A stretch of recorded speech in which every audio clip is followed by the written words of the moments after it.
நமஸ்காரம். அஸ்மத் சர்வகுருபியோ நமக. சிவருத்ர சேனல் நேயர்களுக்கு வேங்கடம் ராம்நாராயண் அன்பு கலந்த வணக்கங்கள்.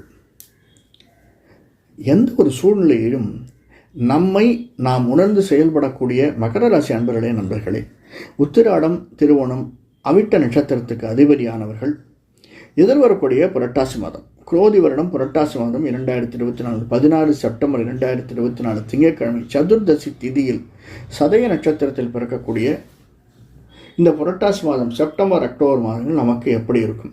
நிச்சயமாக நல்லதொரு மேன்மையை தரக்கூடிய மாதமாக இருக்கும். முதல்ல சனி, 7ஆம் நாட்டு சனி நமக்கு கடைசி 2.5 வருடங்கள்.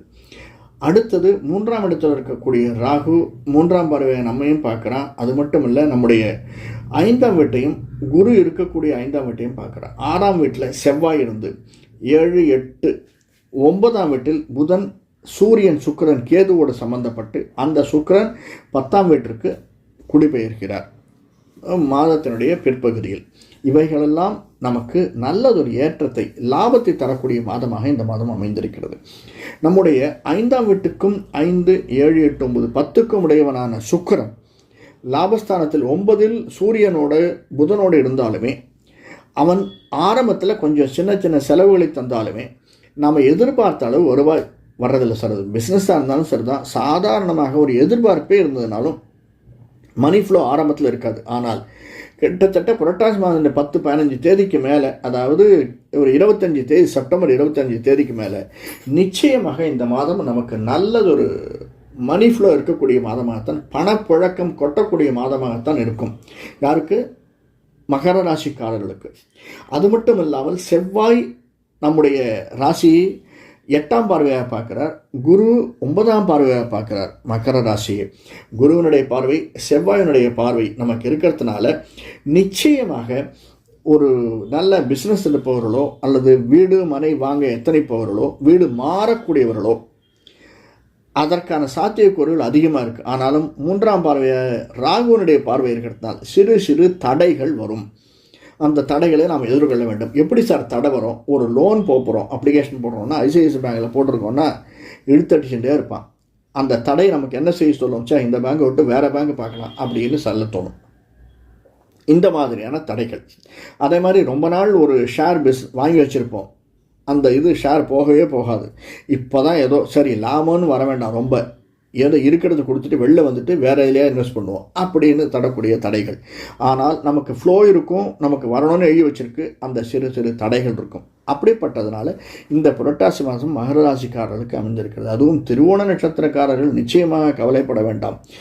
உத்திராடம், அவிட்டம் நட்சத்திரக்காரர்கள் கொஞ்சம் கொஞ்சம் கவலை பண்ணோம். திருவோணம் எதை எடுத்தாலும் நல்லதொரு மூவை எடுத்து நாம் போய்கிட்டே இருக்கலாம். நம்முடைய 7ஆம் வீட்டுக்குடையவன் சந்திரன் சனியோட சம்மந்தப்பட்ட ஆரம்பத்தில் இருக்கான், ஏன்னா இந்த மாதம் பிறக்கச்சு. அது மட்டும் இல்லாமல் நம்முடைய 8க்குடையவன் 9 வேலை சூரியன் புதன் வீட்டில், புதன் ஆட்சி உச்சம் பெற்றிருக்கான் 9ஆம் இடத்துல. நமக்கு 6க்குடையவன் 9ஆம் வீட்டில் இருக்கான்.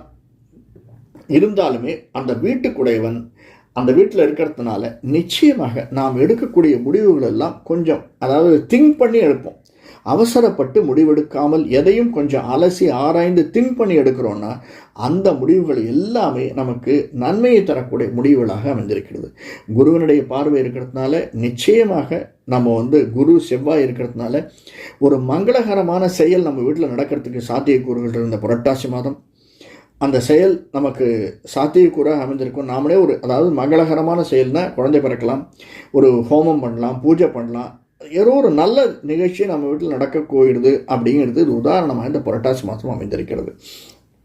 பிஸ்னஸில் இருப்பவர்களுக்கு, மெடிசன் துறையில் இருப்பவர்களுக்கு, அதாவது மருத்துவத்துறையில் இருப்பவர்களுக்கு நல்லதொரு ஏற்றத்தையும் மாற்றத்தையும் தரக்கூடியதாக இருக்கிறது.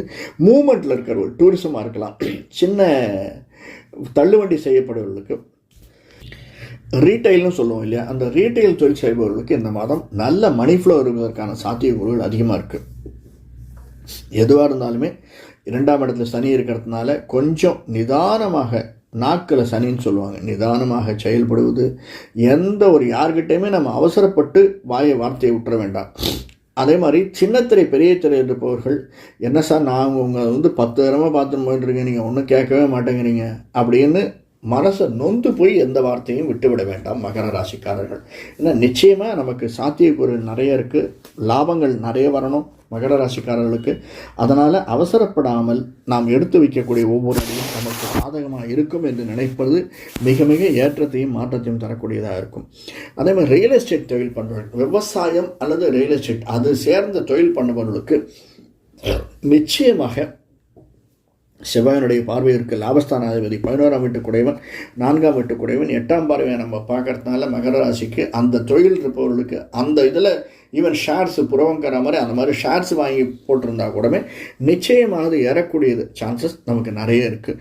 அது மட்டும் இல்லாமல் குருவனுடைய பார்வை நம்முடைய 11ஆம் வீட்டுக்கு இருக்கிறதுனால இந்த டீச்சிங் லைனில் இருக்கிறவர்களுக்கு நல்லதொரு ஏற்றம் தரக்கூடியதாக, அல்லது யாருக்காவது நான் ரொம்ப நாளாக கேட்டுகிட்டே இருக்கேன் சார் எனக்கு ட்ரான்ஸ்ஃபர் வேணும் அப்படின்னா அந்த ட்ரான்ஸ்ஃபர் கிடைக்கக்கூடியதாக, நாம் யாரை போய் பார்க்கணுமோ அவர்கள் ஆன்மீகவாதியாக இருக்கலாம், அரசியல்வாதியாக இருக்கலாம், நமக்கு நன்மை செய்யக்கூடியவர்களாக அமைந்திருக்கிறார்கள். இவைகளுக்கெல்லாம் மேலே சனி பகவானை ஈவினிங் 7 to 8 சனிக்கிழமைகளில் வணங்கி வருதல், ஆஞ்சநேயரையும் விநாயகரையும் தவறாமல் வழங்கி விடுதல் நமக்கு ஏற்றத்தையும் மாற்றத்தையும் தரும் சிறிதும் சந்தேகமில்லை. நன்றி, வணக்கம்.